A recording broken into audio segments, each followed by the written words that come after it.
vinde benditos de meu Pai, recebei como herança o reino que meu Pai vos preparou desde a criação do mundo.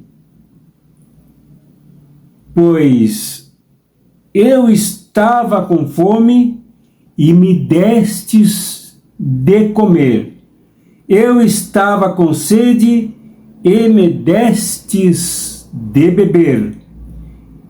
Eu era estrangeiro e me recebestes em casa. Eu estava nu e me vestistes. Eu estava doente e cuidastes de mim. Eu estava na prisão e fostes me visitar.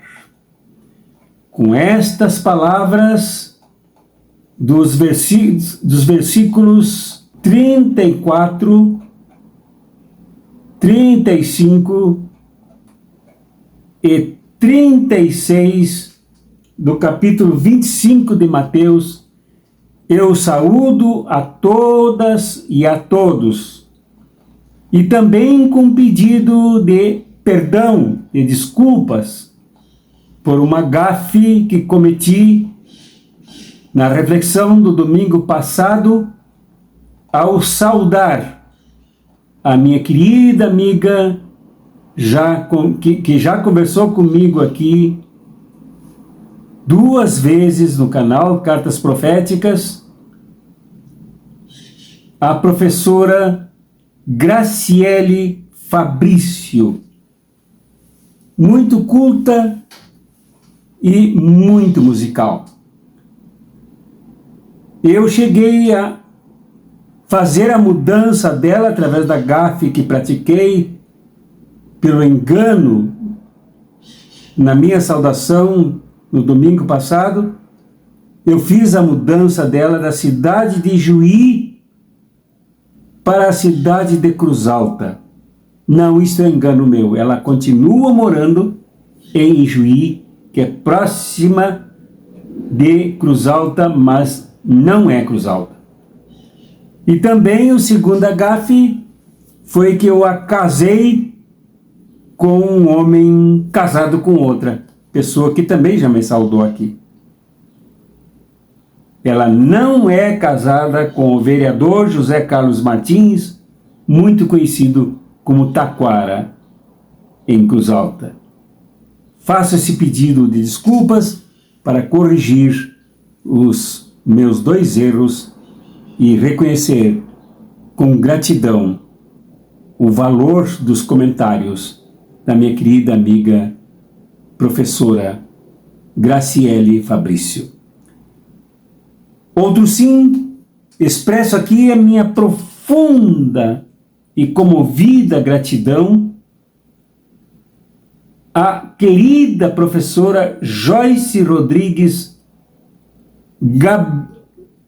Cabral, que já participou aqui também de uma conversa comigo nessa semana, dia 22, ou melhor, já noite 22 de novembro de 2023, no programa Fé e Luta. Recomendo que vocês assistam pela robustez do testemunho desta grande mulher. Ela é e se define como espírita progressista. Então ela digitou abaixo da reflexão do Evangelho do domingo passado, transmitido também aqui pelo canal Cartas Proféticas e pelo canal Espiritualidade Revolucionária. Ela digitou assim: Dom Orvandil, reflexões profundas na espiritualidade, abrangentes na cultura, afáveis nos afetos, lúcida na justiça social, coerentes com o Mestre Jesus. Muito obrigado, minha irmã, minha amiga, companheira de lutas, ela que também compõe aqui em Goiânia o Comitê de Solidariedade ao Povo Palestino. O testemunho desta irmã, desta amiga, desta colega de docência é eloquente e vale a pena recebê-lo, acolhê-lo e compartilhá-lo no vídeo Fé e Luta que está aqui no canal Cartas Proféticas, produzido, apresentado, transmitido na noite de 22 de novembro de 2023, repito, às 19 horas. Vejam aqui, por favor. Leiam, por favor, aí, baixem, mas não deixem de ler, já que não tem condições de fazer uma leitura de um texto relativamente longo, sem tropeçar demais e atrapalhar a compreensão da leitura. Por favor, leiam em Mateus, no capítulo 25, do versículo 31 ao versículo 46, sobre o juízo final e o que Jesus deixou aos seus discípulos e suas discípulas como patrimônio ético e moral para todos nós. Logo após a vinheta, voltaremos para a reflexão. Em nome do Pai, do Filho e do Espírito Santo. Amém.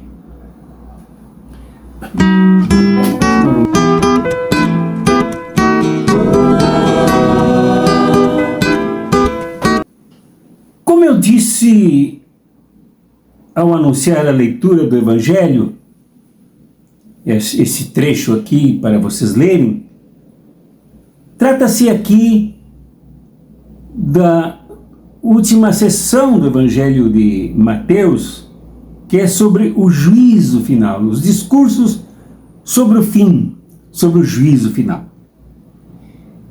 E aqui Jesus pronuncia esse discurso contando uma parábola que quer dizer comparação, para fazer as pessoas entenderem a partir da parábola o que é maior no que ele ensina. Jesus se encontra, como vimos desde alguns domingos, já em Jerusalém, passou pelo templo, pelo grande confronto com os mercadores,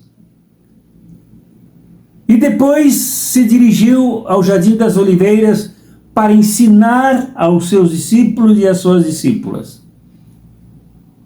Esta parábola se enquadra no ensino de Jesus, no momento em que, poucas horas depois, ele seria julgado, condenado injustamente e assassinado na cruz do Calvário.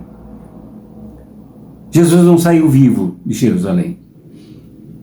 Ele conta esta parábola deixando-a como patrimônio altamente ético para os seus seguidores e as suas seguidoras. Sobre o grande julgamento. E o contexto é este. O contexto era de confronto, de perseguição, sofrida por ele, pelos seus discípulos e suas discípulas, quando ele foi catado ali mesmo no Jardim das Oliveiras e preso, para depois sofrer chibatadas, chicotadas, humilhações vergonhosas por parte do Estado estabelecido, o Estado a serviço da escravocracia, o Estado a serviço da opressão, o Estado a serviço do empobrecimento geral de judeus e de outros habitantes da Palestina. Aqui Jesus, nesse ambiente absolutamente tenso, conta esta parábola, mas também esta parábola é escrita por Mateus e apresentada à sua comunidade ao redor do ano 90, quando o ambiente também era absolutamente tenso, de grandes perseguições. Perseguições que não eram novelescas, não eram material de filme de Hollywood, mas reais, concretas. E nestes dois ambientes, nesses dois momentos históricos muito próximos um do outro, quando no primeiro Jesus enfrenta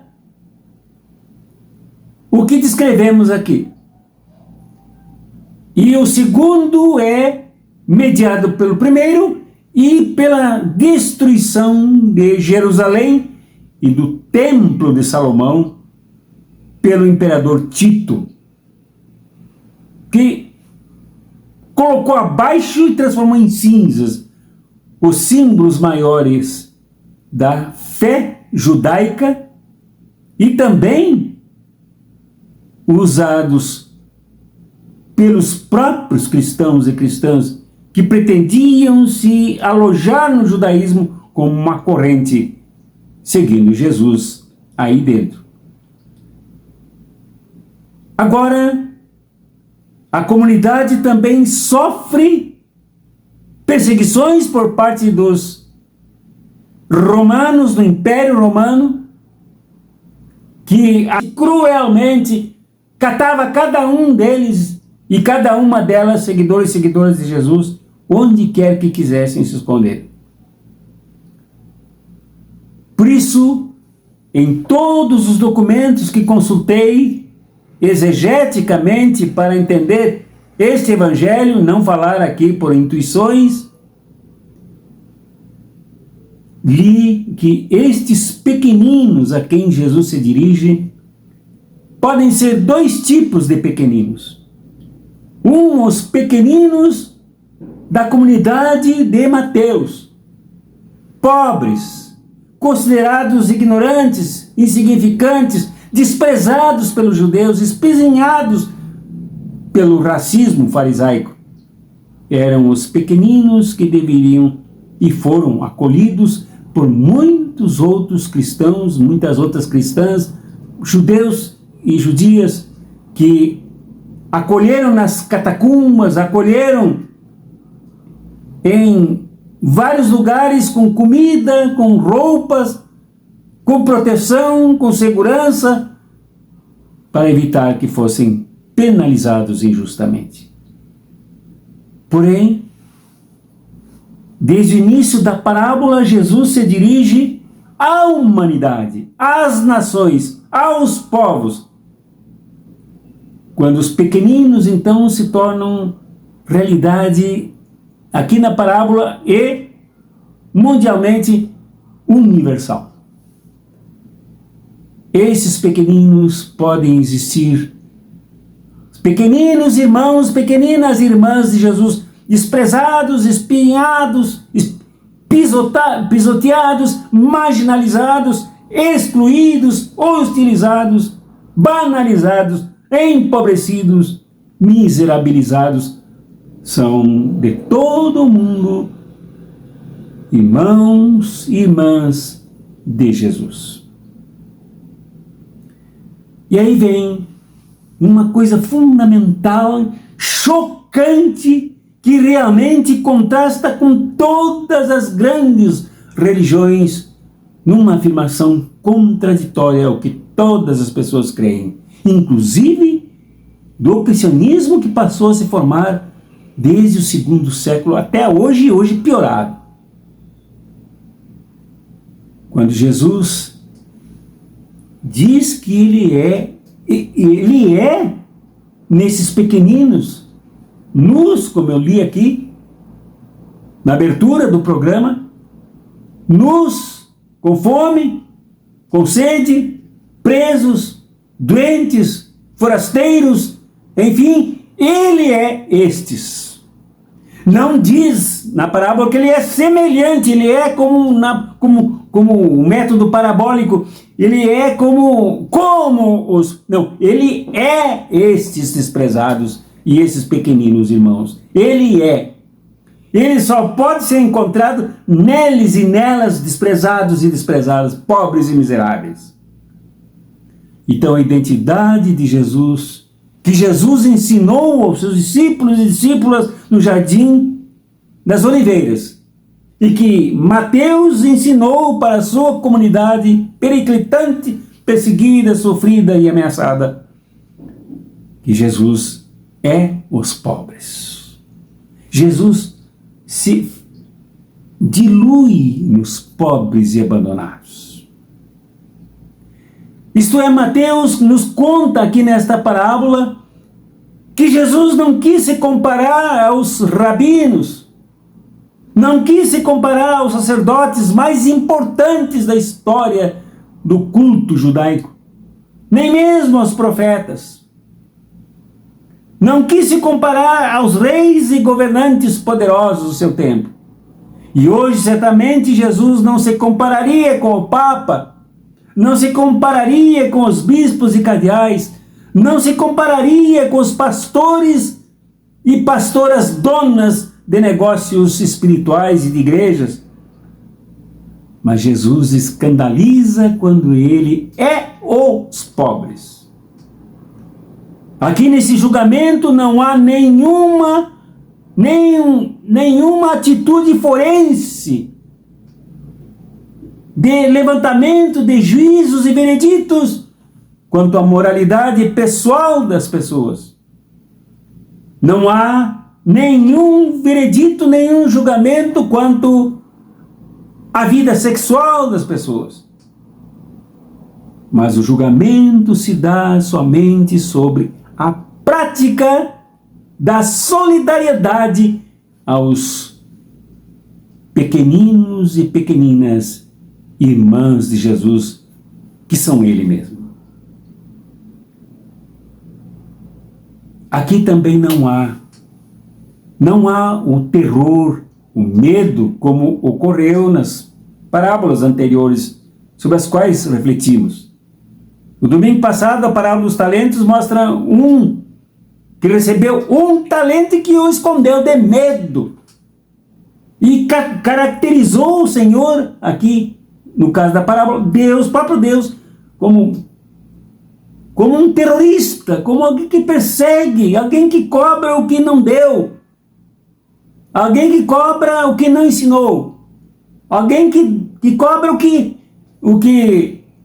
não semeou, alguém que quer colher o que não plantou. Este é jogado para fora, para o escuro e para o inferno. A mesma coisa na outra parábola, capítulo 22 de Mateus, aquele que não se encontrava trajado de acordo com o convite para a festa, também foi jogado no inferno, na separação da ceia, na separação da festa da ceia, que é o próprio reino. Aqui não é nada disso. Aqueles que fazem pelos que passam fome, pelos forasteiros, pelos doentes, pelos que têm sede, pelos presos, enfim, esses nem sabem que fazem, mas fazem. E o que importa é o fazer, o que importa é o realizar, o que importa é a prática, o que importa é o radicalismo da ação. É isso que realmente é relevante. Tanto que Jesus não julga, somente separa, como pastor separa as ovelhas dos cabritos, os cabritos para um lado, as ovelhas para outro. Ele apenas diz às ovelhas que elas são a própria realização que Jesus ensinou, de acolher aqueles todos da relação de abandonados. Isso é uma coisa que é impressionante. Impressionante. Jesus não se compara a nada, nem mesmo a ele no seu ministério histórico. Não se compara. Ele é os humildes.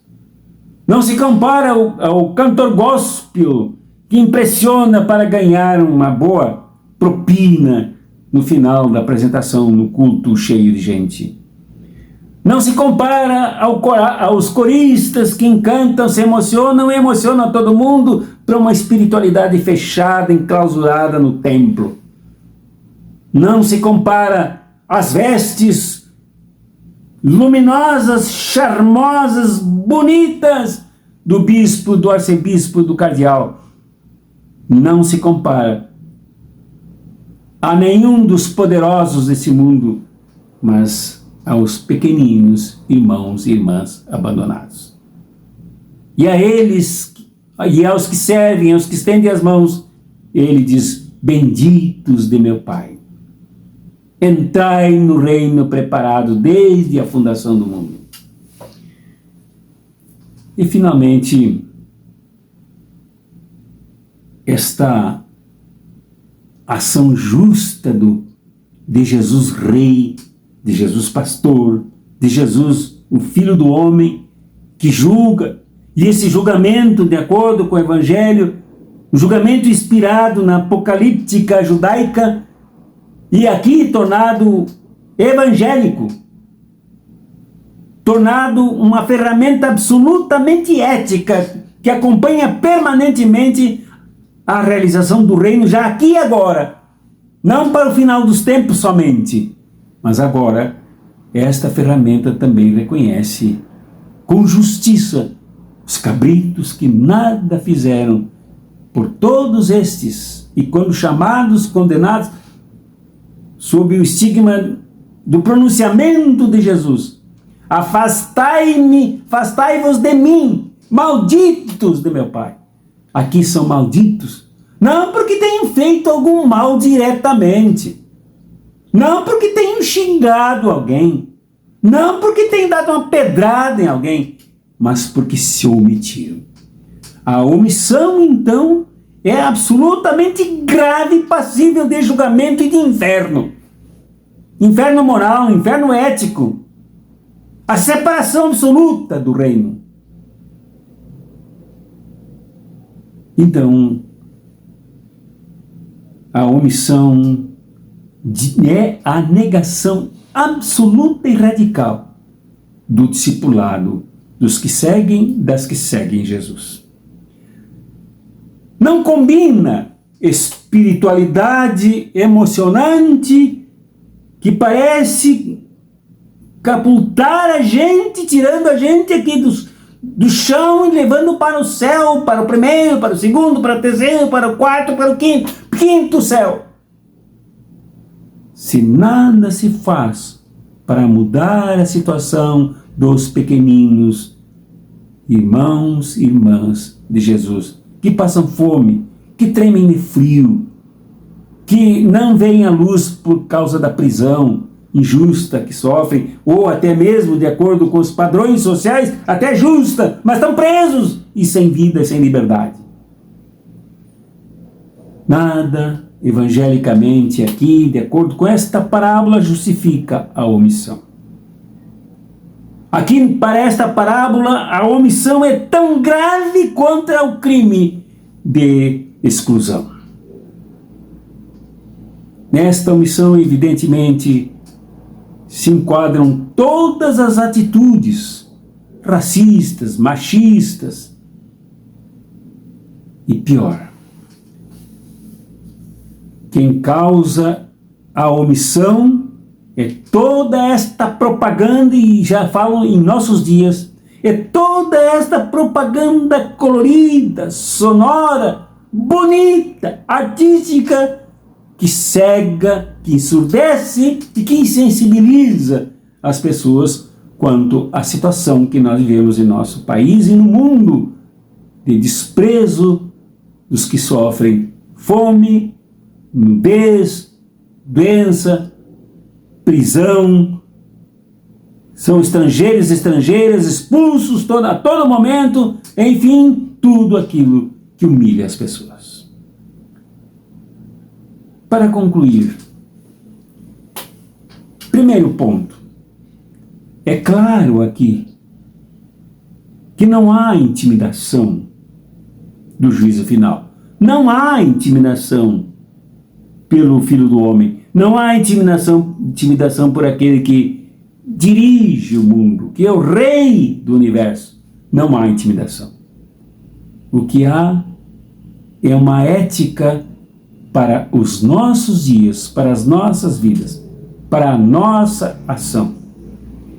Uma ética é bom que se diga, é necessário que se diga, é importante que se denuncie. Uma ética abandonada por grande parte do cristianismo, desde a colonização, desde antes da colonização, já na Idade Média, até os nossos dias. O cristianismo dos negócios, o cristianismo encantado e encantador dos balcões, o cristianismo encantado e encantador dos bancos, o cristianismo encantado e encantador do curandeirismo, o cristianismo encantado e encantador, adorador de messias falsos e apegado ao poder econômico dominante. Este cristianismo faz parte dos omissos, faz parte dos que devem ranger os dentes, faz parte dos que devem padecer no escuro e na separação definitiva do próprio Jesus. Segundo, esta parábola contada por Jesus sob a insegurança das ameaças sofridas já no Jardim das Oliveiras, onde ele foi preso. Esta parábola nos ensina que a omissão é pecaminosa, é criminosa, é anti-fé, é antidiscipulado, é anti-evangélica. Não é aceitável. Jesus despreza a omissão. E, finalmente, o último ponto desta conclusão: atendermos os pequeninos irmãos e irmãs de Jesus em quem Ele é, em quem Ele se realiza, em quem Ele acontece, em quem podemos encontrar com Jesus. Não se traduz somente em ações filantrópicas rápidas, ações de caridades pequenas para aliviar consciência. Aqui o objetivo não é a consciência dos seguidores de Jesus. Aqui o objetivo é a cura, a libertação, o soerguimento dos que sofrem, dos que são vilipendiados e degradados por sociedade injusta, por sistema injusto, pela opressão que marginaliza as pessoas. Portanto, não é contraditório afirmar, como muitos teólogos afirmam, não é contraditório, que lutar para substituir este regime causador de miséria, de prisões, de doenças, de abandonos, de forasteiros, de miseráveis, este regime capitalista concentrador de riquezas, que faz as pessoas se omitirem, que fazem as pessoas se alienarem, que fazem as pessoas insensíveis, que fazem as pessoas absolutamente frias diante do sofrimento do próximo. Este regime desumano tem que ser substituído para que o reino de Deus penetre, ilumine, atue, se realize, se planifique nas vidas das pessoas, na vida das sociedades, aqui e agora. Por isto, graças a Deus, esta parábola não fala em religião, não fala em denominação, não fala em igreja, mas na humanidade. Toda a humanidade é convidada à luta permanente contra o monstro que desce o morro matando ou ferindo profundamente as pessoas de modo que elas não consigam mais se mover. Este foi o grande drama enfrentado por Dietrich Bonhoeffer, mártir do nazismo. Ele se perguntava o que era preciso fazer naquele momento crucial da guerra, do nazismo, de Adolf Hitler na Alemanha e no mundo. Se era recolher os feridos ou barrar o monstro, matar o monstro, para que não haja a produção de mais e mais feridos e mortos. E ele concluiu que eticamente era preciso destruir o monstro e participou de complôs para exterminar o nazismo, exterminar Adolf Hitler. Poucos dias antes de terminar a guerra, de terminar o nazismo como instalação de um Estado nazista, ele foi julgado, condenado, preso à forca e é enforcado. Mas o nazismo terminou. O nazismo, instalado do jeito como era, terminou. O monstro pereceu. Esta é a nossa atitude. É a isto que somos chamados.